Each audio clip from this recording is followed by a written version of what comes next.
Hi dears, Calicut university second sem BBA FIUGയുടെ ഭാഗമായിട്ട് വരുന്ന ഫിനാൻഷ്യൽ മാനേജ്മെൻറ്റിൻ്റെ മറ്റൊരു ക്ലാസ്സിലേക്ക് എല്ലാവർക്കും സ്വാഗതം. ഈ ഒരു ക്ലാസ്സിലൂടെ നമ്മൾ ഡിസ്കസ് ചെയ്യുന്നത് വളരെ പ്രധാനപ്പെട്ട ടോപ്പിക്കായിട്ടുള്ള തിയറീസ് ഓഫ് ഡിവിഡൻഡ് പോളിസിയാണ്. അപ്പോൾ കഴിഞ്ഞ ക്ലാസ്സിൽ എന്താണ് ഡിവിഡൻഡ്, അതിൻ്റെ ടൈപ്സ്, അതുമായി ബന്ധപ്പെട്ട കാര്യങ്ങളൊക്കെ നമ്മൾ ഡിസ്കസ് ചെയ്തു. അപ്പോൾ FM-ൻ്റെ കാര്യം നോക്കുകയാണെങ്കിലും ഡിവിഡൻറ്റിൻ്റെ ഏരിയ നോക്കുക വെച്ചാലും വളരെ പ്രധാനപ്പെട്ട ഒരു ഏരിയയാണ് ഡിവിഡൻഡ് പോളിസി. ഈ ഒരു ഏരിയയിൽ നിന്ന് യൂണിവേഴ്സിറ്റി എക്സാമിന് റിപ്പീറ്റ് ചെയ്ത് ക്വസ്റ്റ്യൻസ് ചോദിക്കാറുണ്ട്. 3 തിയറീസാണ് പ്രധാനമായിട്ടും ഡിവിഡൻഡ് പോളിസിയിൽ നമ്മുടെ സിലബസിൽ പഠിക്കാനുള്ളത്. അതിൽ ഒന്നാണ് മോഡിക്ലാനി ആൻഡ് മില്ലർ തിയറി, തിയറി എന്ന് പറയും. അതൊരു ഇറലവൻസി തിയറിയാണ്. അതായത് ഈ ഡിവിഡൻഡ് തിയറീസിനെ രണ്ടായിട്ട് ക്ലാസിഫൈ ചെയ്തിട്ടുണ്ട്, റെലവൻറ്റ് തിയറിയും ഇറലവൻറ്റ് തിയറിയും. അതിൽ ഇറലവൻറ്റ് തിയറിയിൽ വരുന്നതാണ് തിയറി. ദെൻ വാൾട്ടേഴ്സ് ഡിവിഡൻഡ് മോഡലും ഗോൾഡൻ ഡിവിഡൻഡ് മോഡലും ഇത് രണ്ടെന്താണ് റെലവൻറ്റ് തിയറീസാണ്. അപ്പോൾ 2 ക്ലാസിഫിക്കേഷൻ ഉണ്ട്, ഇറലവൻറ്റ് തിയറീസും ഉണ്ട്, റെലവൻറ്റ് തിയറീസും ഉണ്ട്. ഇറലവൻറ്റ് തിയറിയാണിത് theory, Modigliani and Miller theory എന്ന് പറയും. ദെൻ വാൾട്ടേഴ്സ് ഡിവിഡൻഡ് മോഡലും ഗോൾഡൻ ഡിവിഡൻഡ് മോഡലും എന്താണ് റെലവൻറ്റ് തിയറീസാണ്. ആ കാര്യം കൃത്യമായിട്ട് മനസ്സിലാക്കണം. നമ്മൾ ഫസ്റ്റ് നോക്കാൻ പോകുന്നത് തിയറിയാണ്. തിയറി ഡെവലപ്പ് ചെയ്തിട്ടുള്ളത് 2 വ്യക്തികളാണ്, മേർട്ടൺ മില്ലർ ആൻഡ് ഫ്രാങ്കോ മോഡിക്ലാനി. ഇവരുടെ 2 ആളുടെയും പേരിൻ്റെ ഷോർട്ടാണിത് ഈ എടുത്തിട്ടുള്ളത്. അപ്പോൾ ഈ തിയറിയിൽ പറയുന്നത് ഫസ്റ്റ് മനസ്സിലാക്കേണ്ടത്, this theory state that a firm dividend policy not affected the value of firm or share holders wealth. ഒരു ഫേമിൻ്റെ ഡിവിഡൻഡ് പോളിസി എന്തിനെ ബാധിക്കൂല? ആ ഫേമിൻ്റെ വാല്യൂ ഓഫ് ഫേമിനെയും അതുപോലെ തന്നെ ഷെയർ ഹോൾഡേഴ്സ് വെൽത്തിനെയും ബാധിക്കില്ല. അപ്പോൾ ഒരു ഫേം എത്ര തന്നെ ഡിവിഡൻഡ് കൊടുത്താലും അത് എന്തിനെ ബാധിക്കില്ല? ആ കമ്പനിയുടെ വാല്യൂ ഓഫ് ഫേമിനെയോ ഷെയർ ഹോൾഡേഴ്സിൻ്റെ വെൽത്തിനെയോ ബാധിക്കില്ല എന്ന് പറഞ്ഞ തിയറിയാണെന്ത് തിയറി. അപ്പോൾ ഈ ഒരു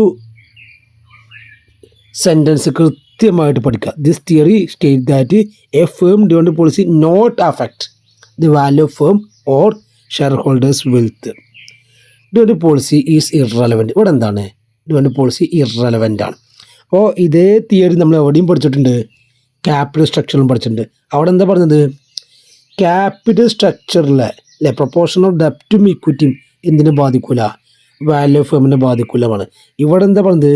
ഒരു ഫേമിൻ്റെ ഡിവിഡൻഡ് പോളിസി വാല്യൂ ഓഫ് ഫേമിനെ ബാധിക്കില്ല. അപ്പോൾ രണ്ടും കമ്പയർ ചെയ്ത് പഠിച്ചു കഴിഞ്ഞാൽ വളരെ എളുപ്പത്തിൽ നിങ്ങൾക്ക് തിയറി പഠിക്കും. നെക്സ്റ്റ് ആണ് firm value depends on earning power and investment policy. ഒരു ഫേമിൻ്റെ വാല്യൂ തീരുമാനിക്കുന്നത് എന്തല്ല? ഡിവിഡൻഡ് പോളിസി അല്ല, അത് ആ ഫേമിൻ്റെ ഏണിംഗ് പവറും ഇൻവെസ്റ്റ്മെൻറ്റ് പോളിസിയാണ്. അതായത് ഒരു ഫേമിന് ഏണിംഗ് കപ്പാസിറ്റിയും നല്ല രീതിയിൽ ഇൻവെസ്റ്റ്മെൻറ്റ് ഉണ്ടായിക്കഴിഞ്ഞാൽ അവരുടെ വാല്യൂ ഓഫ് ഫേം കൂടും, ഷെയർ ഹോൾഡേഴ്സ് വെൽത്തും കൂടും. അല്ലാതെ ഡിവിഡൻഡ് പോളിസി അല്ല വാല്യൂ ഓഫ് ഫേമിനെ തീരുമാനിക്കുന്നത്. എന്തെന്നെ ഡിവിഡൻഡ് കൊടുത്താലും അത് എന്തിനെ ബാധിക്കില്ല? വാല്യൂ ഓഫ് ഫേമിനെ ബാധിക്കില്ല. വാല്യൂ ഓഫ് ഫേമിനെ ബാധിക്കുന്ന ഘടകങ്ങൾ എന്തൊക്കെയാണ്? ഏണിംഗ് പവറും ഇൻവെസ്റ്റ്മെൻറ്റ് പോളിസിയാണ്. നെക്സ്റ്റ് വരുന്ന പ്രധാനപ്പെട്ട മറ്റൊരു സെൻറ്റൻസ് ആണ്, investors R indifferent between dividend and capital gain. ഇവിടെ എന്താണ്? ഇൻവെസ്റ്റേഴ്സ് ഇൻഡിഫറൻ്റ് ആണ് ഡിവിഡൻഡിലും ക്യാപിറ്റൽ ഗെയിനിലും. അപ്പോൾ കൃത്യമായിട്ട് ശ്രദ്ധിക്കുക. തിയറിയിൽ പറയുന്ന കാര്യങ്ങൾ, തിയറി എന്താണ്? ഇറലവൻറ്റ് തിയറിയാണ്, മറക്കണ്ട. പിന്നെ അതുപോലെ തന്നെ ഡിവിഡൻഡ് പോളിസി എന്തിനും ബാധിക്കില്ല? വാല്യൂ ഓഫ് ഫേമിനെയും ഷെയർ ഹോൾഡേഴ്സ് വെൽത്തിനെയും ബാധിക്കില്ല. നെക്സ്റ്റ് നമ്മൾ നോക്കാൻ പോകുന്നത് തിയറിയുടെ അസംഷനാണ്. യൂണിവേഴ്സിറ്റി എക്സാമിനൊക്കെ റിപ്പീറ്റ് ചെയ്ത് ചോദിക്കുന്ന ചോദ്യമാണ് തിയറിയുടെ അസംഷൻ. പെർഫെക്റ്റ് ക്യാപിറ്റൽ മാർക്കറ്റാണ്. അതായത് ഏത് സ്ഥാപനങ്ങൾക്കും ഫ്രീ എൻട്രി ആൻഡ് എക്സിസ്റ്റ് ആണ്. ആർക്കും എന്ത് ചെയ്യാം? മാർക്കറ്റിലേക്ക് വരാം, ആർക്കും മാർക്കറ്റിൽ നിന്ന് എപ്പോൾ വേണമെങ്കിലും പോകാം. നോ ടാക്സ് ആണ്, നോ ട്രാൻസാക്ഷൻ കോസ്റ്റ് ആണ്, റാഷണൽ ഇൻവെസ്റ്റേഴ്സൊക്കെ എന്താണ്? റാഷണലാണ്.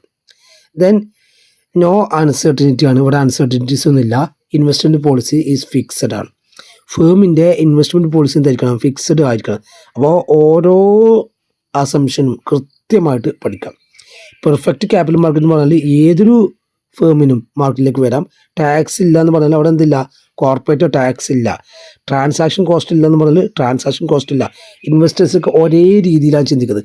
റാഷണൽ എന്ന് പറയുന്നതാണ് ഒരേ രീതിയിലാണ് ഇൻവെസ്റ്റേഴ്സിൻ്റെ ചിന്താഗതി. ദെൻ നോ അൺസർട്ടനിറ്റി, യാതൊരു രീതിയിലുള്ള അൺസർട്ടനിറ്റി ഇല്ല. അതുപോലെ തന്നെ ഇൻവെസ്റ്റ്മെൻറ്റ് പോളിസി എന്താണ്, ഫിക്സഡ് ആണ്.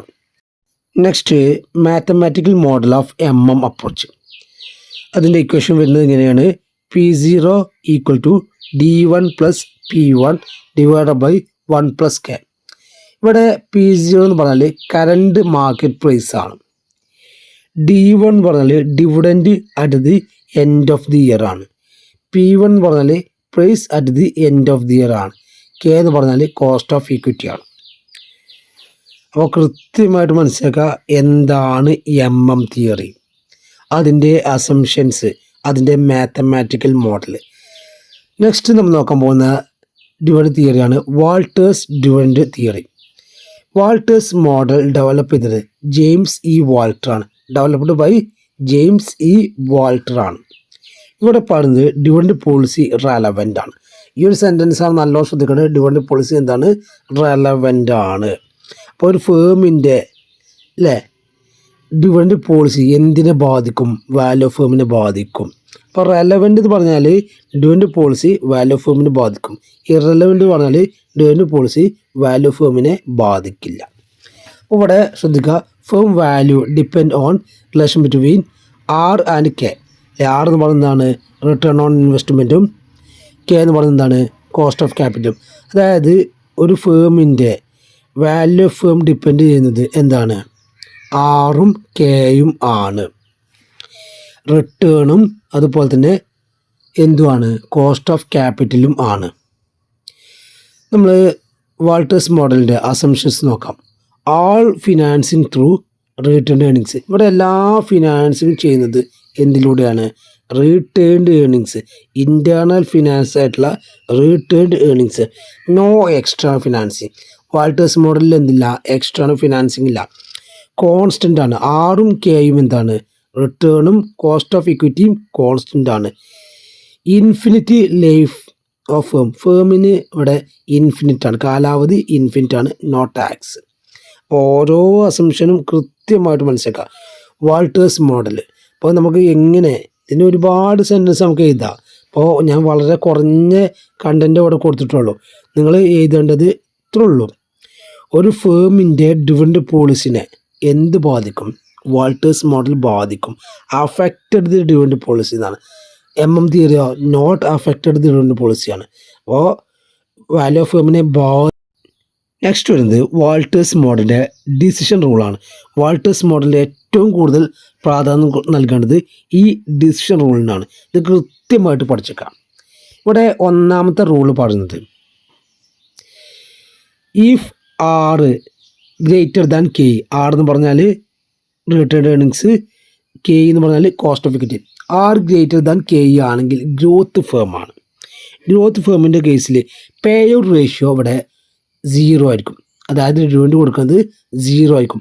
100% അവർ റീറ്റെയിൻ ചെയ്യും. അപ്പോൾ R ഗ്രേറ്റർ ദാൻ K ആണെങ്കിൽ ഗ്രോത്ത് ഫേമാണ്. ഗ്രോത്ത് ഫേമിൽ പേ ഔട്ട് റേഷ്യോ 0 ആയിരിക്കും. 100% നിൽക്കാം, റിട്ടൻഷൻ ആയിരിക്കും. Second, if R less than K, declining ഫേമാണ്. R ലെസ് ദാൻ K ആണെങ്കിൽ അവിടെ ഡിക്ലൈനിങ് ഫേമാണ്. ഡിക്ലൈനിങ് ഫേമിൽ pay out ratio should be 100ഉം റിട്ടൻഷൻ 0 ആയിരിക്കും. അപ്പോൾ ഗ്രോത്ത് ഫേമിൻ്റെ നേരെ ഓപ്പോസിറ്റ് ആണെന്ത്, declining firm. Then if R equal to K ആണെങ്കിൽ നോർമൽ ഫേമാണ്. The dividend is irrelevant. ഇവിടെ എന്താണ്, ഡിവിഡൻഡ് ഇറലവൻ്റ് ആണ്. Dividend policy not expected to affect market value of shares. ഇവിടെ എന്ത് ചെയ്യില്ല, dividend policy market value of ഷെയർസിനെ ബാധിക്കില്ല. അപ്പം 3 ഡിസിഷൻ റൂളാണ്. 1 R greater than K growth ഫേമാണ്. Then 2 R less than K declining ഫേമാണ്. 3 R equal to K normal ഫേമാണ്. ഇതിൻ്റെ 3ൻ്റെയും ഡിസിഷൻ റൂൾ കൃത്യമായിട്ട് അറിഞ്ഞിരിക്കണം. നെക്സ്റ്റ് നമ്മൾ നോക്കാൻ പോകുന്നത് വാൾട്ടേഴ്സിൻ്റെ മാത്തമാറ്റിക്കൽ മോഡലാണ്. അതിൻ്റെ ഇക്വേഷൻ ഇങ്ങനെ വരുന്നത് P equal to D plus R divided by K E into E minus D divided by K. ഇവിടെ പി എന്ന് പറഞ്ഞാൽ മാർക്കറ്റ് പ്രൈസ് ആണ്, ഡി എന്ന് പറഞ്ഞാൽ ഡിവിഡൻഡ് പെർ ഷെയർ ആണ്, ഇ റിട്ടേൺ ഏർണിങ്സ് ആണ്, ആറ് റിട്ടേൺ ഓൺ ഇൻവെസ്റ്റ്മെൻ്റ് ആണ്, K cost of capital ആണ്. അപ്പോൾ രണ്ട് തിയറീസ് പറഞ്ഞു, ഒന്ന് മോഡലും മറ്റൊന്ന് വാൾട്ടേഴ്സ് മോഡലും. മൂന്നാമത്തെ തിയറിയാണ് ഗോൾഡൻ മോഡൽ അല്ലെങ്കിൽ ഗോൾഡൻ ഡിവിഡൻഡ് പോളിസി എന്ന് പറയും. ഈ ഒരു തിയറി ഡെവലപ്പ് ചെയ്തത് മിറോൺ ജി ഗോൾഡൻ ആണ്. ഡെവലപ്പ് ചെയ്ത ആരാണ്? മിറോൺ ജി ഗോൾഡൻ ആണ്. ഇതൊരു റെലവൻറ്റ് തിയറിയാണ്. റെലവൻറ്റ് തിയറി എന്ന് കേട്ട് കഴിഞ്ഞാൽ അവിടെ സെൻറ്റൻസ് നമ്മൾ എഴുതണം. എന്താണ്? Dividend policy affected the value of the firm. It is also known as golden model. മറ്റൊരു പേരും കൂടി അറിയപ്പെടും. അതാണ് എന്താണ്? ബിഡ് ഇൻ ഹാൻഡ് തിയറി എന്ന് പറയുന്നത്. അപ്പോൾ ബിഡ് ഇൻ ഹാൻഡ് തിയറി എന്ന് പറഞ്ഞാൽ ഗോൾഡൻ മോഡലാണ്. ഇവിടെ പറയുന്നത് investors prefer certain dividend over uncertain future gains. Investors എന്താണ് പ്രിഫർ ചെയ്യുന്നത്? Certain dividend over uncertain future gains ആണ്. Higher dividend higher share value. അതായത് ഒരു ഫേം ഹയർ ഡിവിഡൻഡ് കൊടുക്കുന്നുണ്ടെന്ന് കേട്ട് കഴിഞ്ഞാൽ അവർക്ക് എന്തുണ്ടായിരിക്കും? അവിടെ ഷെയറിന് ഹയർ വാല്യൂ കൂടി ഉണ്ടായിരിക്കും. Dividend policy affected the value of firm. ഇതെന്താണ്? റെലവൻറ്റ് തിയറിയാണ്. അതുകൊണ്ട് തന്നെ ഡിവിഡൻഡ് പോളിസി എന്തിനെ ബാധിക്കും? വാല്യൂ ഓഫ് ഫേമിനെ ബാധിക്കും.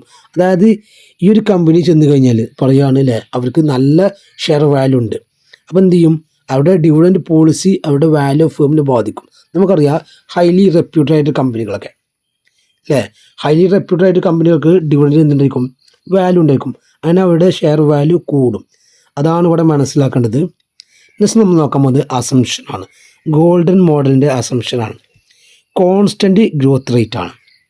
R and K are constant ആണ്. റിട്ടേൺഡ് ഏർണിങ്സും കോസ്റ്റ് ഓഫ് ക്യാപിറ്റലും എന്താണ്? കോൺസ്റ്റൻറ്റ് ആയിരിക്കും. അതുപോലെ തന്നെ നോ എക്സ്റ്റേണൽ ഫിനാൻസിങ്. എല്ലാം ഇൻറ്റേർണൽ ഫിനാൻസിങ് മാത്രമാണ്, എന്തില്ല? എക്സ്റ്റേണൽ ഫിനാൻസിങ് ഇല്ല. Then firm has infinite life. ഫേമിന് ഇൻഫിനിറ്റ് ലൈഫാണ്. Retention ratio is constant.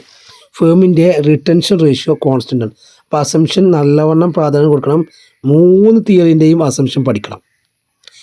തിയറിൻ്റെയും പഠിക്കണം, വാൾട്ടർ മോഡലിൻ്റെയും പഠിക്കണം, ഗോൾഡൻ മോഡലിൻ്റെയും അസംഷൻ പഠിക്കണം.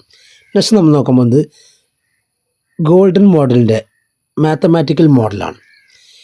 ഇക്വേഷൻ വരുന്നത് P equal to E 1 minus B divided by K minus B R ആണ്. ഇവിടെ പി കൊണ്ട് അർത്ഥമാക്കുന്നത് മാർക്കറ്റ് പ്രൈസ് ആണ്, ഇ കൊണ്ട് അർത്ഥമാക്കുന്നത് ഏർണിംഗ് പെർ ഷെയർ ആണ്, ബി എന്താണ്? റിട്ടൻഷൻ റേഷ്യോ ആണ്, then K cost of capital ആണ്, ആറ് റിട്ടേൺ ഓൺ ഇൻവെസ്റ്റ്മെൻ്റ് ആണ്. അപ്പോൾ മാത്തമാറ്റിക്കൽ മോഡലും കൃത്യമായിട്ട് മനസ്സിലാക്കാം. അപ്പോൾ നമ്മൾ ഈ ഒരു ക്ലാസ്സിലൂടെ 3 ഡിവിഡൻഡ് തിയറീസാണ് പറഞ്ഞത്. ഒന്ന് തിയറി, അതെന്താണ്? ഇറലവൻറ്റ് തിയറിയാണ്. ആ സെൻറ്റൻസ് മറക്കരുത്. തിയറി ഇറലവൻ്റ് ആണ്. ഇറലവൻ്റ് എന്ന് പറഞ്ഞാൽ dividend policy not affected the value firm. Then Walter's model relevant ആണ്. അതിൻ്റെ ഡിസിഷൻ റൂൾ കൃത്യമായിട്ട് പഠിക്കുക. ദെൻ ഗോൾഡൻ മോഡൽ ഇറലവൻ്റ് ആണ്. അപ്പോൾ ഇവിടെ പഠിക്കേണ്ടത് ആ തിയറിയുമായി ബന്ധപ്പെട്ട കാര്യങ്ങൾ. ഞാൻ ഓരോന്നും റെലവൻറ്റിൻ്റെ മീനിങ് ഇതില്ല. ആ റെലവൻറ്റ് മീനിങ് നിങ്ങൾ അവിടെ ഉണ്ടാക്കണം. റെലവൻറ്റ് പറയുന്നത് അഫക്റ്റഡ് ദി വാല്യൂ ഫേം ആണ്. ദെൻ അസംഷന് മാത്തമാറ്റിക്കൽ മോഡൽ കൃത്യമായിട്ട് ഓരോ കാര്യങ്ങളും ഇതിലൊന്നും സ്കിപ്പ് ചെയ്യാല്ല. മുഴുവനായിട്ടും ഈ കാര്യങ്ങൾ അറിഞ്ഞിരിക്കണം. Okay, thank you.